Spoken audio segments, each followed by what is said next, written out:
Assalamualaikum hörmətli qərindaşlar. Şərq Türkistan sürgündə hökuməti televiziyasının xəbərlər proqramısını görüşünlərni qızğın qarşı alırıq. Döndə təfsili məzmunlarını diqqətinizə sunumuz. Şərq Türkistan sürgündə hökuməti 5 fevral G'ulja inqilabını xatırlash münasibəti bilan Kanadaning Edmonton şəhrində namoyish o'tkazdi. 5 fevral kuni Edmontonda cho'ng ko'lamlik vaksinaga qarshi norozilik faoliyati olib berilgan. Şərq Türkistan sürgündə hökumətinin hər daim toplashib namoyish qiladigan maydonni liq to'shib ketgan bo'lib, bu Şərq Türkistan sürgündə hökumətinin təşviqat üçün intayin foydali sharoit bilan ta'minlagan. Şərq Türkistan sürgündə hökumətinin rəhbərləri vaksinaga qarshi namoyishni tashkillovchilar bilan so'zlashib, faoliyatni birlashtirish, diktatorlik haqida shikoyat qilishga rozilik oldi. Şərq Türkistan sürgündə hökumətinin muavin raisi Abdulahad Nur Efendi Şərq Türkistan xalqiga vakolatan nutq so'zlab mundaq dedi. Ko'pchilik, yaxshimsizlar? Erkinlik uchun bu yerga kelganingizga rahmat. Mening ismim Abdulahad. Men Xitoy diktator hokimiyati ishg'oliyati ostidagi Sharq Turkistondan. Bilganinglardek, Xitoy diktatorasi dunyoning har qaysi joylariga yayilmoqda. Agar birlikda o'rnimizdan turmasak, Xitoy diktator hokimiyati ostida ezilamiz. Shunga men bu yerga kelganinglarni, diktatorlikqa qarshi turganinglarni qo'llab-quvvatlayman va rahmat aytaman. Hurlik intayin muhim. Hayatlık üçün zörür. Hörlük bo'lmaganda insonlikmi bo'lmaydi.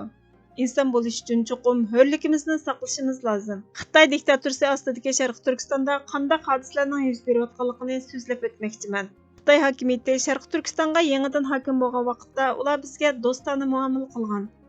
Qudrat tepishiga ergishib, bu hokimiyat xarakterini birdinla o'zgartgan. Hozir Sharq Turkistondagi Uyg'ur va boshqa turkiy xalqlarga irqiy qirg'inchilik yurgizmoqda.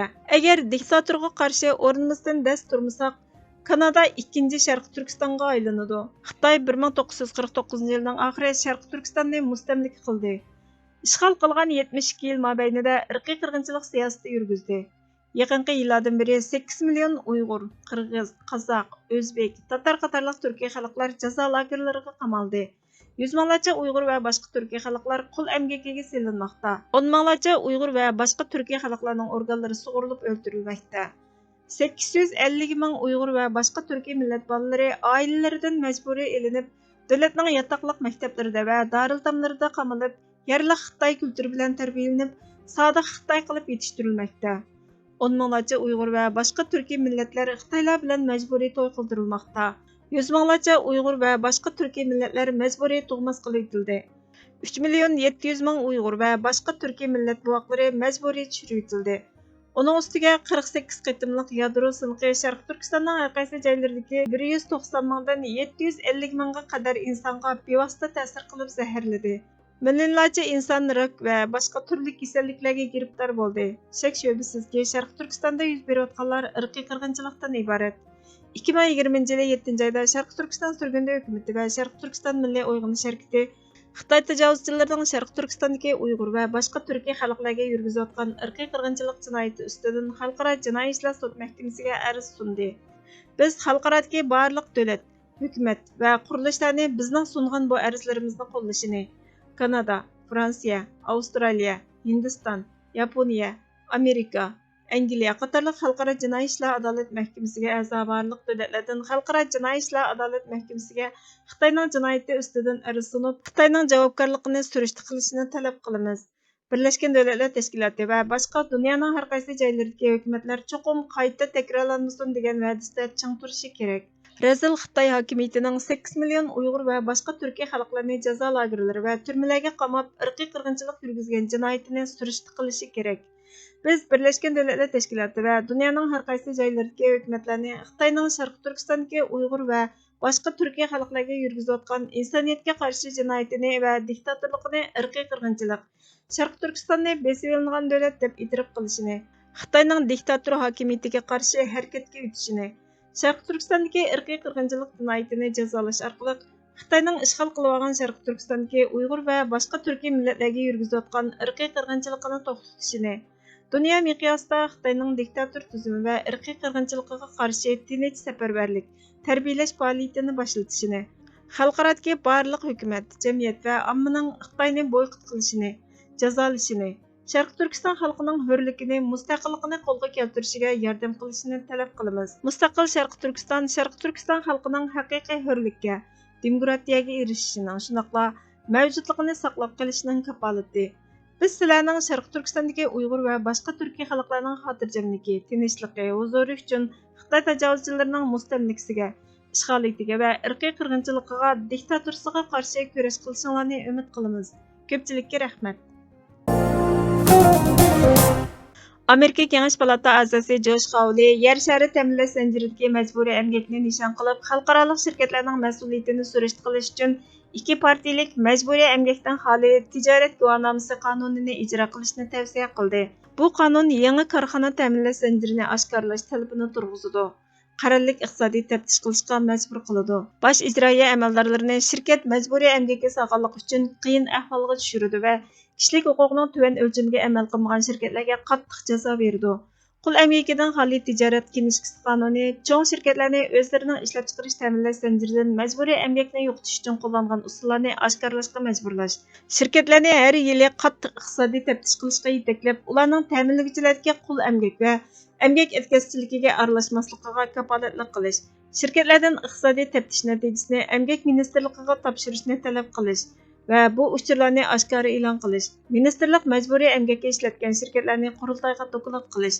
Bosh ijroiya amaldorlarini ta'minlash zanjirining majburiy emgakdan xoli ekanligini yoki ularning ta'minlash zanjiridagi majburiy emgakning barliq ahvollarini doklad qilganligini isbotlashga majburlash. Iqtisodiy taftish talabidan o'zini qochirgan ishchi xizmatchilardan o'ch olgan yoki ularning ta'minlash zanjirining majburiy emgakidan xoli ekanligini isbotlamagan shirkatlarga iqtisodiy jazo berishni o'z ichiga oladi.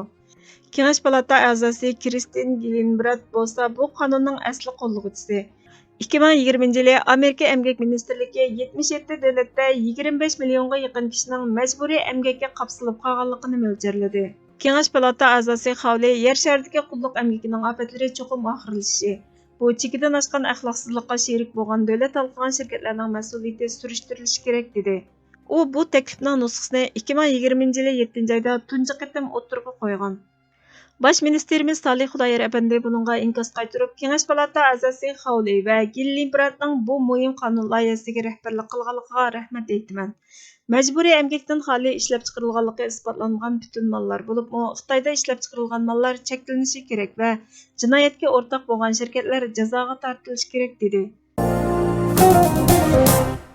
Sharq Turkiston surgunda hukumatining muavin prezidenti Abdulahad Nur Efendi Amerika ovozi Ruscha mulozimatining Xitoyning Sharq Turkistondagi Uyg'ur va boshqa turkiy millatlarga yurgizayotgan irqiy qirg'inchiligi haqida ilib borgan suhbatining ziyoratini qabul qilib, Xitoyning irqiy qirg'inchiligini anglatgandan keyin xalqarodagi davlat hukumatlarini Sharq Turkiston surgunda hukumatining xalqaro jinoiy ishlar sud mahkamasiga sungan arzini qo'llashini, xalqaro adolat mahkamasida Xitoyning irqiy qirg'inchilik jinoyati ustidan arz sunishini, xalqaro sud va adolat mahkamasining Xitoyni jazolashini, shuning bilan birga Sharq Turkiston xalqini hurlikka erishtirishning birdan-bir kafolati Sharq Turkistonning mustaqilligini asliga keltirish ekanligini, shunga davlatlarning Sharq Turkistonning Xitoy tarafidan besilgan bir davlat ekanligini e'tirof qilishini talab qildi.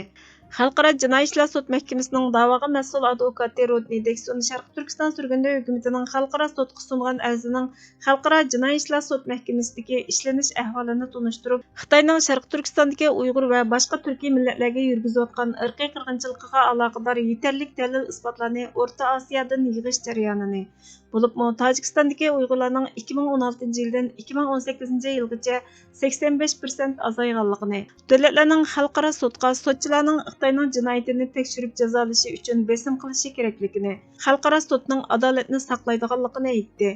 Lager shohidlarimiz ziyoratni qabul qilib, Xitoyning irqiy qirg'inchiligiga shohid bo'ldi. Ishonch, umid har qanday ishda g'alaba qilishning ochqichi. Davosimizda texmi shundoq. Chingizxon qulluqdan qochib qutulib, qabilasini va Mo'ng'ul qabilalarini birlashtirib, boshqa zaminlarni ishg'ol qilish uchun yuzlangan kunlarning birida Ming atrofida askarni boshlab Xitoy zaminlari tarafga qarab ketayotganda saf oldida ketayotgan Chirlash atirti ot choptirib kelib 10 ming kishilik bir Xitoy qo'shini Chingizxon qo'shinlarini yo'qotish uchun Mo'ng'ul zaminiga qarab kelayotganligini xabar qiladi. Bu xabarni anglagan Chingizxonning yordamchi qo'mondonlari huduqib qoladi. Askarlar orasidami tashvish boshlandi. Qo'mondonlardan birisi Chingizxonga mundaq deydi: "Bizning qo'shinimiz oz. Darhol chekinib qaytib, sepil ichida dushmandan mudofaaga tayyorlik qilayli." Yana bir qo'mondon: "Chekinayli, ammo dushmanni mashg'ul qilib turish uchun bir guruh askarni qoldirayli." Bunda qilsaq, az chiqim bilan qo'shinimizni salomat yurtimizga elib ketalaymiz deydi. At ustidagi Chingizxon jimjit holda xiyol surib turdi. Yordamchilardan birisi so'raydi: "Siz qanday o'ylayapsiz?" Chingizxon sharq tarafga ko'z tikkan holda shundoq javob berdi: 10 ming Xitoy askarining jasadini qanday ko'mib bo'lamiz deb o'ylayapman. Jasadlarni ko'mmasak vabo tarqalib ketadi. Chingizxonning bu so'zlari askar va qo'mondonlarning tashvishini jasoratga, dushmandan chekinishdan iborat tushkun ro'yini dushmanni qo'g'lashdan iborat g'olib ruhga aylantirgan. Chingizxon 1000 kishilik qo'shini bilan 10 ming kishilik Xitoy qo'shinini yengan. Bu tunji jang bilan tarixda yengilmas Chingizxon nomini elishda va Mo'ng'ullarning saltanatlik tarixini yaratishda hal qilg'uchi rol o'ynagan. Hörmətli görürmənlər, xəbərlərimizdən köynələr üçün köp rəhmət. Kelər qitimki proqramımız görüşkəcə Allah'a amanet bolğaysızlar.